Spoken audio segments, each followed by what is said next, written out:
All right, guys, here we go. Pictures up, lock it up, please. Roll sound, roll cameras. Rolling.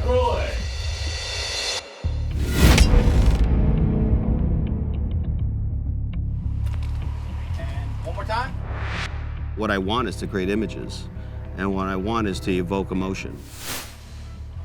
I want people to feel entertained on the way to that point. That's all I really care about. My name is Matthew Libatique. I am a cinematographer, and in this case, a director as well. This movie that Maddie's directing is called A Different Beyond. In the film, you'll see a group of young people who are institutionalized. They're caught up in some kind of a cult, trying to build superhumans of some kind. You have Zoe's character who has some type of affectation on her body. It's a need to escape. She has this connection with another boy in this facility. Together they escape. When they're caught, Zoe unlocks this power that she has to help them get away. And that power source is representative of hope and the youth being able to actually create a society on their own. No, I'm setting up for this. Matt, come here, let's walk into this location. Jeff, come here for a second. I'll turn these lights off. We can open up these blinds. Just trying to put this together is a little bit difficult, but you just mentioned Maddie's name and everybody's in love with it and signs up, and they're easy to work with. He has a great crew. Very excited to work with one of my heroes. He's like an auteur. Mothers was a huge one. I was so blown away by that. The Fountain. Requiem for a Dream, obviously. Requiem for a Dream was like one of my favorite films and actually got me into the film industry. I mean, he's done Iron Man 1, Iron Man 2. I mean, you couldn't ask for a better cinematographer than that.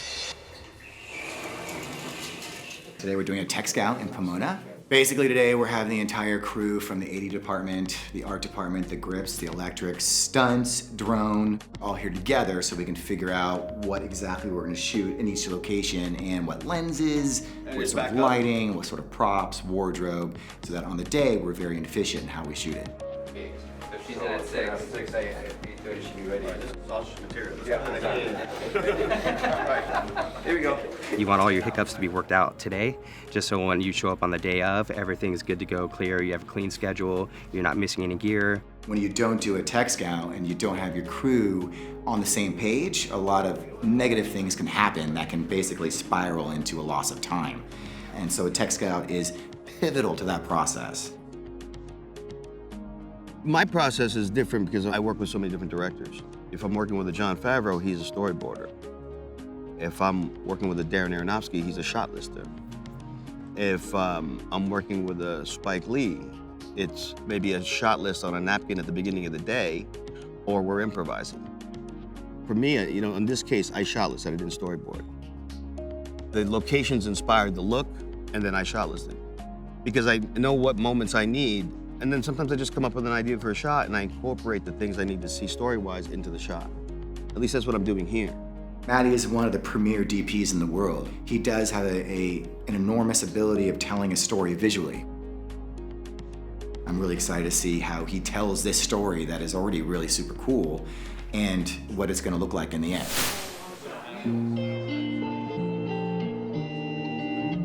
So what's going on today is Maddie Libatique and his crew. They're here exploring a new camera. From what I've seen, the stills that come out of this camera are amazing. We are shooting with the new Fujifilm X-T3 camera. We use the MKX Cinema, the oriented zoom lenses. What happens at camera prep, you take all your ideas and you run them through an execution. Like, yeah, we're gonna get this lens, we're gonna grab this camera, and that's where the prep is such an important aspect of this. But this is one of our handheld systems. Basically, it pops right into a C-stand. The shoulder system is adjustable so you can have the right pitch, so you can balance it on left and right. And we put a Steadicam sliding plate, which allows us to dynamically balance the camera. The X-T3 brings the level of video quality finally up to a level that's usable in the professional community. Thanks to the new sensor, we have 10 times the image output speed. Also, we have achieved the 4K 60p, the 4 to 10 bit. We approached Matty because he's had a relationship with Fujifilm going back actually quite a few years. I've shot numerous films on the stock. Requiem of a Dream was in Fuji, Gothica was in Fuji, and I really like the stock, and I do like the company, and I do like their product. Specifically because I love the film simulations. I appreciate that they've retained the Eterna look, because I did like the look of the film. I appreciate that they've included Velvia into the film simulations, and they've incorporated chrome, Astria, especially for a filmmaker. You know, that's how we see things. We sort of see things in film. I think it's really important for camera manufacturers to take that leap, be involved with the process of filmmaking with people who actually make these movies, and gain that feedback, figuring out how we can affect not just one director, but how do we empower a film community. Mark. You see Colin Martin? Yeah. Both you guys. Okay, here we go. We're locked up. Clear. I've never directed. This is my first time directing. I've never directed anything. I've just spent a lot of time with really good directors and really smart people. What I don't have here is the collaborator that's got the same kind of focus towards what we're accomplishing. At some points I missed it yesterday because I was swamped. And it takes my attention a little bit away from the light, which I like to focus on. But I'm very fortunate to have my crew here who already understand how I like things to look.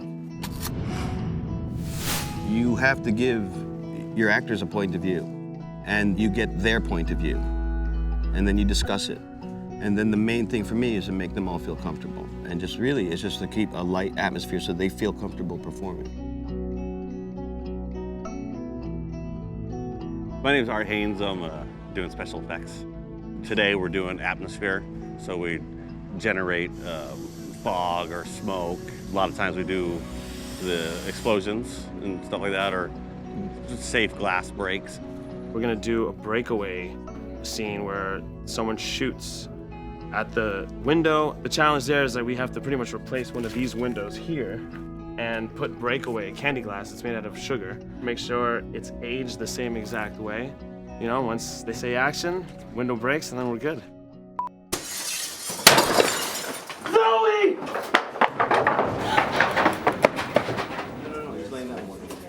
You guys good? All right. Okay, here we go. Lock it up, please.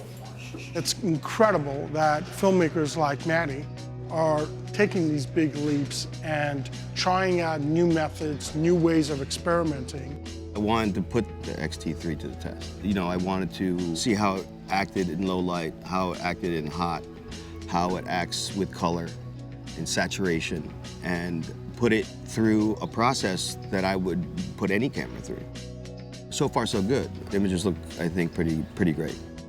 I think the X-T3 having F-Log is probably its greatest achievement. Having latitude and having the dynamic range is just something we need to make films. We have the two-stop improvements. One stop thanks to the processing, and another one stop thanks to the new algorithms.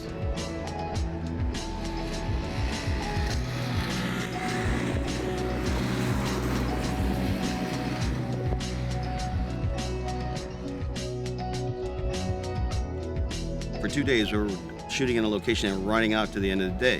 Why? Because I wanted the right time of light. It's laborious, it's hard, it's trucks moving, it's gear getting packed. But because I'm a cinematographer, I'm not gonna compromise that. The right time of day. All of it was structured because of light. Most people are always more interested in legacy, in the way it's always been. But with that, we never reach for the next branch. It's incredible to have filmmakers like Matty, who's willing to reach for the next branch. Everything's a little bit of a battle, especially on a short film, because you're trying to condense a lot of story into a short amount of time of shooting time, and you want it to be amazing. Even though we're in a hurry, I'm just trying to concentrate on always thinking about the edit. In my head, how the film's gonna start, how the film's gonna end, and having a point of view. How we're gonna cut from one scene to another. Whether it's match frames or clever transitions or the lack thereof. I'm trying to be conscious of it all. And then, you know, we'll see what it is in the editing.